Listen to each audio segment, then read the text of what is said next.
Bonjour à tous et bienvenue dans ce nouveau numéro de Regard d'Expert, votre rendez-vous avec des chercheurs. Et aujourd'hui, nous sommes en compagnie de Christian Gourierou, co-responsable de la chaire Assurance et risques majeurs, dont le mécène est AXA.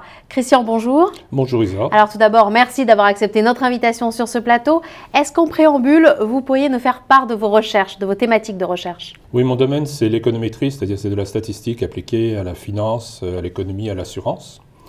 Et plus spécifiquement pour les applications à la finance, je m'intéresse aux risques de crédit, aux risques systémiques, aux fonds spéculatifs et aux problèmes de longévité aussi. Alors vous parlez des risques systémiques, ça c'est un sujet qui nous tient tout particulièrement à cœur depuis le début de la crise. Et vous avez écrit un article sur les risques systémiques dans un contexte de régulation. Est-ce que pour vous, les régulations actuelles ne sont pas efficaces? Oui, alors il faut bien voir que les régulations c'est un ensemble, c'est une succession de régulations successives, les BAL 1, BAL 2, BAL 3. Et il faut regarder effectivement d'abord ce qui s'est passé un petit peu avant la crise, où d'ailleurs elles n'étaient pas toutes appliquées, encore pas complètement appliquées, mais il y a des aspects positifs de ces régulations, notamment l'idée des trois piliers, c'est-à-dire les trois axes qu'il y avait dans BAL 2.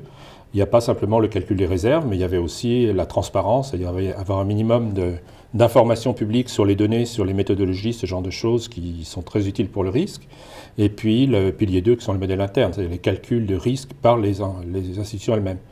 Il y a aussi eu des aspects négatifs, et notamment le fait que les risques étaient calculés isolément pour chaque banque ou pour chaque compagnie d'assurance avec Solvabilité 2. Ça veut dire que les risques ne sont pas bien mesurés? Non, ils étaient bien mesurés au niveau de chaque banque, mais par contre, lorsqu'on s'intéresse à l'ensemble du système, il y avait une tendance à additionner ces risques. Or, l'addition n'est pas adaptée à ça parce qu'il faut prendre en compte en fait les dépendances qu'il y a entre ces risques. Vous parlez au passé, donc ça s'améliore aujourd'hui? Normalement, l'un des buts de la nouvelle régulation, et notamment du Financial Stability Board, c'est de prendre en compte le risque systémique, c'est de prendre en compte ses dépendances. Alors un autre sujet sur lequel vous avez travaillé, vous avez écrit un article, c'est le calcul des risques des portefeuilles contenant des milliers de contrats individuels. Est-ce que ça veut dire que la diversification n'est pas un gage de diminution du risque? Non, la diversification, ça diminue le risque. Par contre, la diversification ne permet pas en général d'annuler le risque.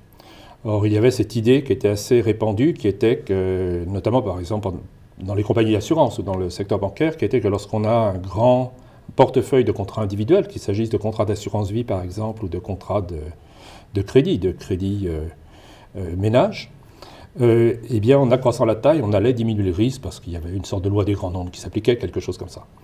Mais en fait, ça ce n'est pas tout à fait vrai parce qu'il y a des facteurs communs de risque, et en fait, même en agrandissant le portefeuille, on garde ces facteurs communs. Par exemple, sur un portefeuille d'assurance vie, l'augmentation générale de la durée de vie va continuer à avoir un rôle. C'est-à-dire qu'il y a un risque de longévité et celui-ci est très important. Alors concrètement, qu'est-ce qu'il faut faire? On les prend en compte, d'accord, mais pourquoi faire? D'abord, il faut savoir qu'ils existent. Ensuite, il faut être capable de les mesurer. Et puis, une fois qu'on les a mesurés, il y a diverses façons effectivement de les traiter. Ça peut se faire en accroissant les réserves, les besoins de réserve, par exemple, pour l'assurance vie. Ça peut se faire aussi en introduisant des produits d'assurance contre ces risques-là, des dérivés sur longévité ou des choses de ce genre. Des produits de couverture, en quelque sorte. Oui, des produits de couverture. Mais très ciblés. Ils sont ciblés sur ces facteurs communs. Aujourd'hui, sur quoi portent vos recherches? Est-ce que vous continuez à travailler sur les risques systémiques? Et si oui, sous quel angle? Il est naturel de continuer à travailler sur les risques systémiques parce que c'est un sujet qui est en fait relativement récent dans ces développements qui sont liés à la régulation, et c'est un sujet important.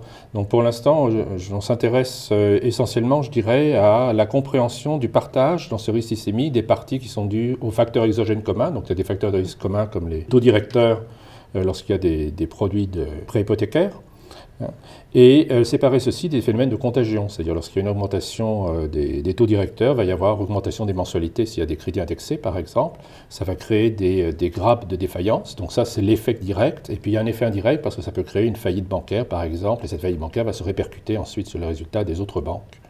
Puisqu'il y a une grande interconnexion entre les différents Oui, il y a des grandes liaisons, et ces liaisons, on les voit apparaître en fait par l'intermédiaire des bilans. Donc ça, c'est quelque chose de relativement nouveau, puisque pour être capable de les étudier, il faut non seulement connaître les bilans avec leur répartition par actif, mais il faut savoir auprès de qui on détient, par exemple les dettes ou ce genre de choses. Et donc, ce sont ces interconnexions qui sont très importantes. Christian, merci. Merci Isor. Quant à vous, eh bien, je vous remercie de nous avoir suivis et je vous donne rendez-vous dans un prochain numéro de Regard d'Expert. Et en attendant, vous pouvez retrouver toutes les émissions sur le site finexchange.org. À très bientôt.